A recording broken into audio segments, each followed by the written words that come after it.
¿Qué sucedió, cinéfilos y cinéfilas, para que series de Marvel como Agents of S.H.I.E.L.D., Agent Carter, Legión, entre muchas otras, en lugar de irse a formar parte del universo cinematográfico de Marvel, hayan ido a formar parte del rincón de la muñeca fea, del rincón del olvido? En este video quiero que hablemos de estas series que para muchos fanáticos eran grandiosas, pero que simplemente ya les llegó su fecha de caducidad y de pronto parece como si nunca hubieran existido. Y es que miren, la verdad, en este momento, actualmente, no hay maquinaria de contenido más grande en el mundo que Marvel. Y es que, siendo fanático o no, es imposible no ver la gigantesca mano que crea películas y series a diestra y siniestra dentro de su mismo universo. Pero antes de que todo formara parte de un macrocosmos gigantesco, ¿no se suponía que existían otras series e historias de Marvel que no necesariamente estaban conectadas con el UCM? ¿Qué pasó con las aventuras de los Agents of S.H.I.E.L.D. que debían repercutir en este universo? ¿Y qué fue de esos personajes menos conocidos a quienes vimos saltar de los cómics a la pantalla chica? Olvidados sin pena ni gloria, hoy nos preguntamos qué pasó con esas series viejitas de Marvel y por qué cayeron sin pena en el abismo del olvido.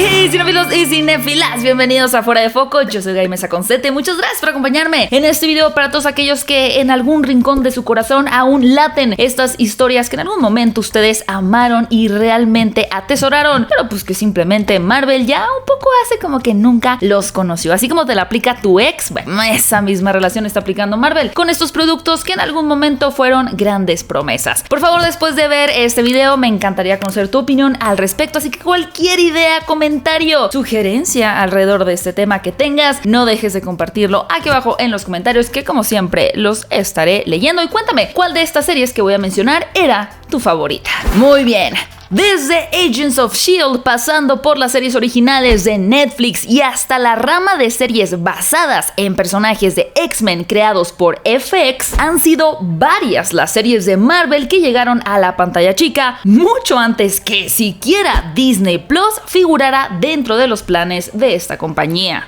Y si bien algunas de ellas sí pretendían estar unidas a la gran maquinaria que es el universo cinematográfico de Marvel, eran más las que en realidad vieron la oportunidad de explorar la creciente popularidad de los superhéroes más allá del cine. Pero vamos a comenzar con las que sí fueron un primer experimento de Marvel más allá de la pantalla grande. Pues como recordarán, por allá del 2013, cuando la película de Avengers tenía poco menos de un año de haberse estrenado en cines, la idea de expandir el universo de Marvel a historias que no necesariamente estuvieran centradas en sus personajes más conocidos ya comenzaba a maquinarse dentro de la compañía. Pues en un intento de conocer a las personas detrás de estos grandes eventos heroicos, quienes no necesariamente tenían poderes, se dio luz a la serie de Agents of S.H.I.E.L.D., la cual seguiría al carismático agente Coulson luego de su supuesta muerte en la primera película de los Vengadores. El fin de este show sería también ofrecer un punto de vista mucho más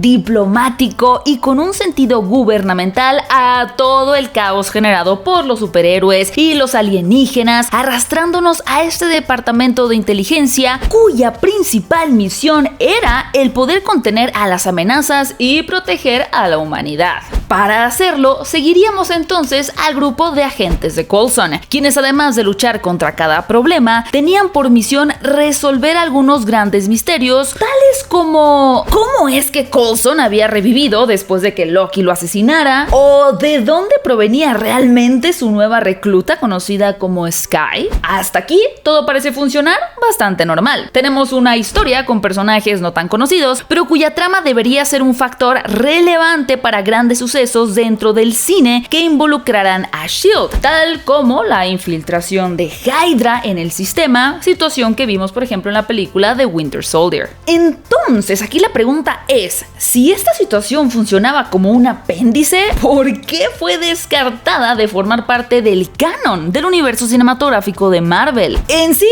esta respuesta se divide en dos partes, o bueno, tres partes. Por un lado, como aún no existía la plataforma de Disney Plus, las series que creaba Marvel directamente se trabajaban de la mano de ABC, cadena televisiva perteneciente a Disney, quienes, al ser una televisión abierta en Estados Unidos, tenían una programación y un slot de horarios a cumplir. Es decir, Agents of S.H.I.E.L.D. estaba contractualmente comprometida a generar entre 20 y 24 episodios por temporada como una serie de cadena normal, lo que la hacía entonces estar al aire aproximadamente por 6 meses con sus descansos en navidades, primaveras, entre otras festividades. Esta situación primero empujaba a la serie a extender la historia que originalmente hubieran planteado para cumplir la cuenta establecida, además de tener que cubrir fechas extensas que no necesariamente siempre jugaban a su favor. Pues si los escritores de la serie intentaban cubrir la trama en este tiempo, al estar unida al universo cinematográfico de Marvel, técnicamente la serie tenía que ser responsiva a lo que estaba sucediendo en la pantalla grande. Es decir, que constantemente tenía que estarse modificando por el bien de estos eventos en el UCM. Y es por eso que al final de la primera temporada se revelaba que algunos personajes, por ejemplo, pertenecían a Hydra, aunque originalmente no se había pensado llegar tan pronto a este punto. Mientras que en la segunda temporada, la serie dejó de lado su propia historia para establecer, entre comillas, el pivote que lo conectaría con Age of Ultron, siendo este pues un cameo terriblemente decepcionante que en realidad ni siquiera influía en la película. Naturalmente, tras los conflictos en la propia trama de la serie y la velocidad con la que el UCM se expandía y generaba sus propias problemáticas, los Agents of S.H.I.E.L.D. terminaron optando por centrarse en su propia historia, evitando verse influidos por los grandes eventos de las películas y siguiendo de tal forma una línea más individual. Esto, ¡pum!, los desconectó definitivamente del universo cinematográfico de Marvel y por lo tanto del interés de gran parte del público, quienes seguían la serie por el impacto precisamente que iban a tener dentro de ese universo en el cine. O sea, fue un poco como de pues ¿para qué veo esto si al final todo lo que pase, los problemas, pues no van a tener una repercusión en estas películas que forman parte del canon oficial? De forma similar, recordarán que por allá del 2015 se estrenó Agent Carter, un spin-off centrado en el personaje interpretado por la maravillosa Hayley Atwell, personaje que pretendía cubrir la fundación formal de S.H.I.E.L.D., el rol de Peggy dentro de la agencia y varias otras aventuras de la agente al lado de Howard Stark. Pero bueno, similar a Agents of S.H.I.E.L.D., esta serie Agent Carter se enfrentó a los constantes cambios en los planes del UCM,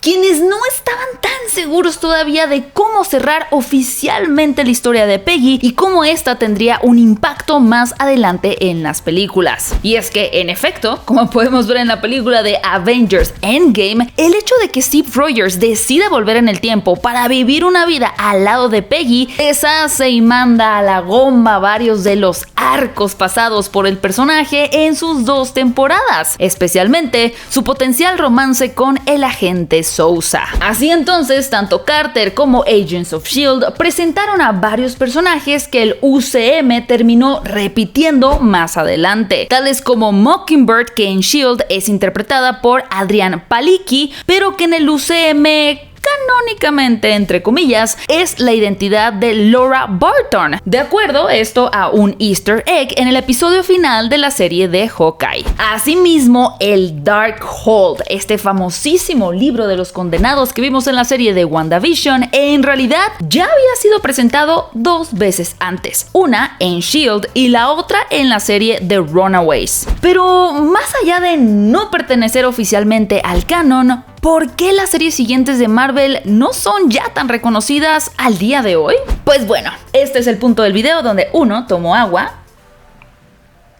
Y segundo, entramos al escabroso tema picantísimo entre las series de Marvel y Netflix, las cuales, hay que decir, cinéfilos, destacaron increíblemente luego de la calidad en la producción de Daredevil, misma que además ofrecía una visión mucho más densa y oscura a lo que estábamos acostumbrados a ver en el tono más amigable y familiar del UCM. Y es que los defensores, como iba a ser supuestamente la forma en la que reconociéramos a este equipo integrado por Daredevil, Luke Cage, Iron Fist y Jessica Jones, buscaba llevar las historias más maduras de los superhéroes de Marvel, adentrándonos en el lado más cruel, peligroso y hasta sanguinario de la vida de un vigilante. Es en estas series donde vimos por primera vez a Charlie Cox como el abogado Matt Murdock, cuyo alter ego es, bueno, pues ya saben cuál es su alter ego, ¿verdad? Y es que a través de Daredevil explorábamos el lado más oscuro y siniestro de Hell's Kitchen, un rincón olvidado por la mano de Dios cuyos crímenes eran cosa de todos los días. Por ello mismo, Daredevil tenía que responder siendo un justiciero mucho más severo. Y es que si algo hace destacar a estas series que fueron Jessica Jones, Luke Cage y hasta el infame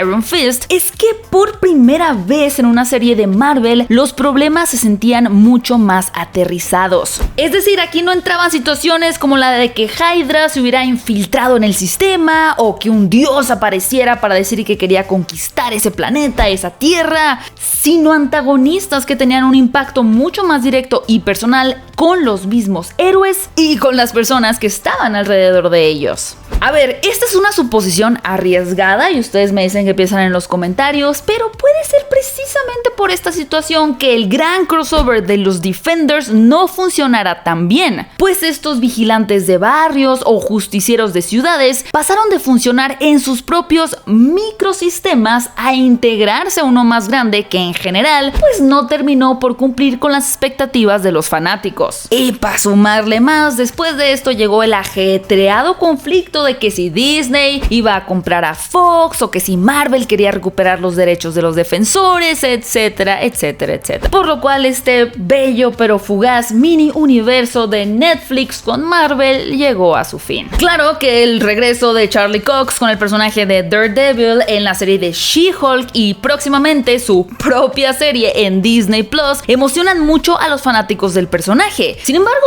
es bastante natural poner en duda si la compañía del ratón podrá jugar con la densidad y lo explícita que solía ser la serie de Murdock, además de que aún no se anuncia de forma concreta nada sobre el personaje de Jessica Jones o de Luke Cage, lo cual nos deja con un principio y un fin en cuanto a sus historias que ya vimos en Netflix. Pero saliéndonos de la plataforma de streaming y regresando a la televisión de fórmula, es momento de tocar quizá dos de los proyectos de Marvel que parecían tener el mayor potencial. Esto por lo distintas e interesantes que apuntaban a hacer sus historias alrededor de los superhéroes. Y si no sabes a cuáles me refiero, hablemos de estos hermanos, primos o bueno, parientes muy lejanos de los X-Men, las series de Legión y de Gifted. Viajen junto conmigo a ese momento donde Fox todavía tenía los derechos de, bueno, espérense, no, cuando Fox existía, vamos a viajar a ese momento cuando Fox existía, cinéfilos, porque el canal FX puso en marcha una de las series que quizá todavía destaca como una de las visiones más disruptivas en el género, pues Legión, centrada en el antihéroe David Haller, ofrecía una muy curiosa visión al interior de la cabeza de este personaje, jugando de tal forma con el terror, la ciencia ficción, el suspenso y varios otros géneros que la hacían en efecto destacar de otras producciones similares. Legión en sí está basada en el personaje del mismo nombre, quien en los cómics es un reconocido villano hijo de Charles Xavier, del cual heredó sus habilidades telepáticas. Y desde su origen, el personaje juega con temáticas como las enfermedades mentales y la esquizofrenia. Por lo cual, si este hecho de escuchar voces no era suficiente, le sumamos visiones realmente aterradoras que lo volvían en un narrador muy poco confiable. En esta serie, además, pudimos ver a Aubrey Plaza como una de las antagonistas más interesantes de los cómics, la cual manipula los pensamientos de Haller con el fin de lograr sus propios cometidos. Y es que de todo el universo, Legión es quizá la serie que más se ha diferenciado por su propuesta visual y narrativa, las cuales la hacían sentir poco como una serie de superhéroes y más como un thriller psicológico.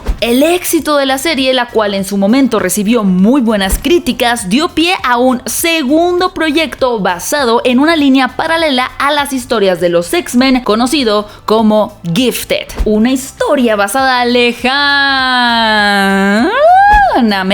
en la trama de los Centinelas de los cómics, en el cual se le daba caza a todo aquel que poseyera el gen XY, por ende una mutación. Chéquense, esta serie seguía a una familia cuyo patriarca formaba parte de una asociación enfocada en encontrar y exterminar mutantes, tan solo para descubrir que su hijo poseía también este gen. A partir de ello, el grupo huía de la cacería, encontrándose con diferentes mutantes fugitivos quienes planeaban dar fin a las persecuciones del gobierno. The Gifted en sí,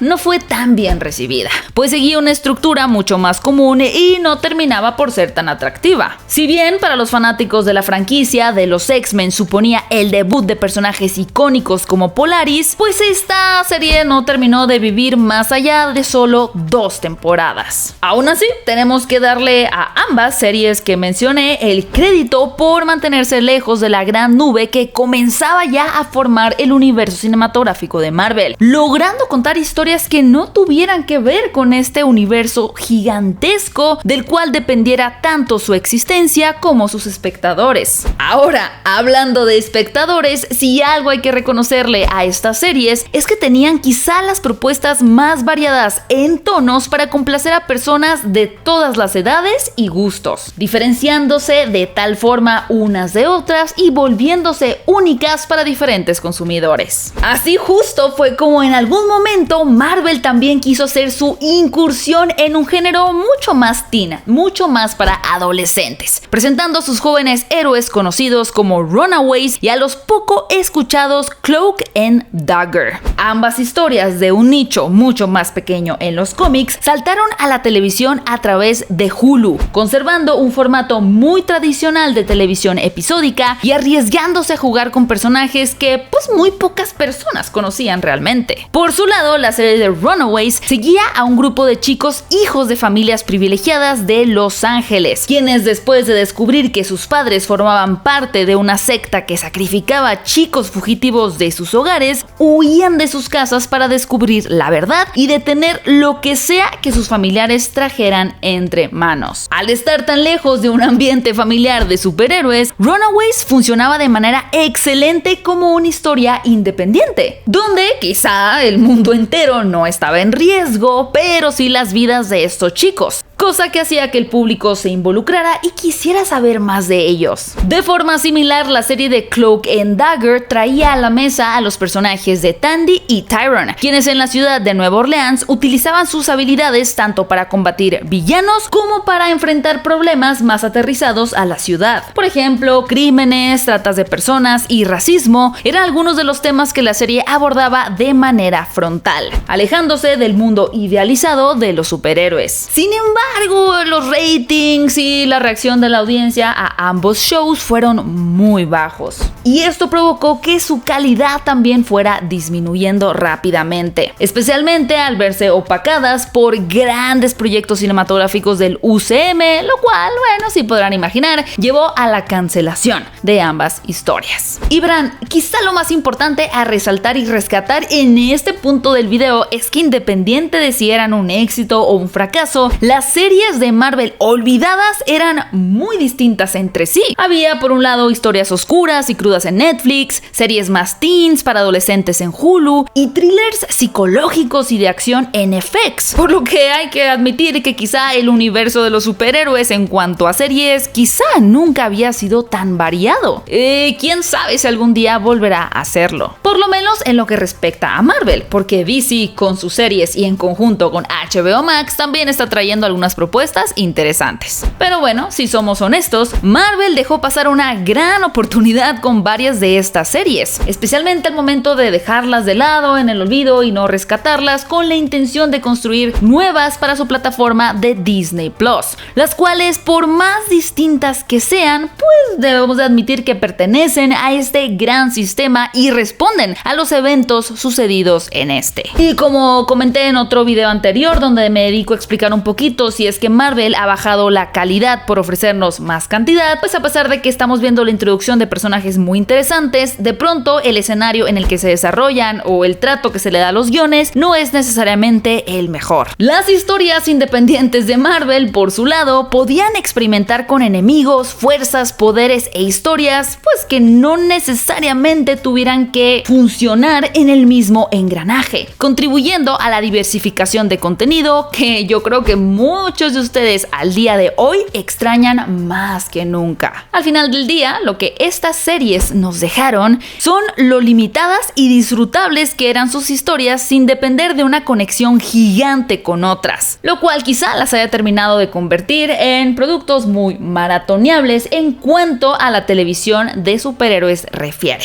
independientemente si algunas de ellas hayan resultado muy buenas y otras pues bastante malas. Pero claro que en ese momento quisiera conocer tu opinión en cuanto a estas series olvidadas de Marvel. ¿Te hubiera gustado que se rescataran algunas de ellas y se les diera seguimiento en Disney Plus, como será el caso de Daredevil? O de hecho tú prefieres por muchísimo más el contenido que se está haciendo ahora con series como Loki, como Hawkeye, como Miss Marvel, como She-Hulk, o más o menos alguna combinación entre ambas propuestas te hubiera sido mucho más llamativa. Cuéntame si veías alguna de estas series, cuál era tu favorita y estaré leyendo, como comenté al inicio, cada uno de tus comentarios. Y antes de que pregunten, ok, Gaby Mesa, ¿dónde están los Inhumans, los inhumanos? En esta casa no se habla de eso. Mis redes sociales están apareciendo en la pantalla, me encantará que me sigas en alguna de ellas, en TikTok, en Instagram, Twitter o cualquiera que sea de tu preferencia. Gracias por acompañarme en este video, no olvides dejar tu like si te gustó, compartirlo y suscribirte al canal si aún no formas parte de esta comunidad cinéfila de Fuera de Foco. Mi nombre es Gaby Mesa con Z.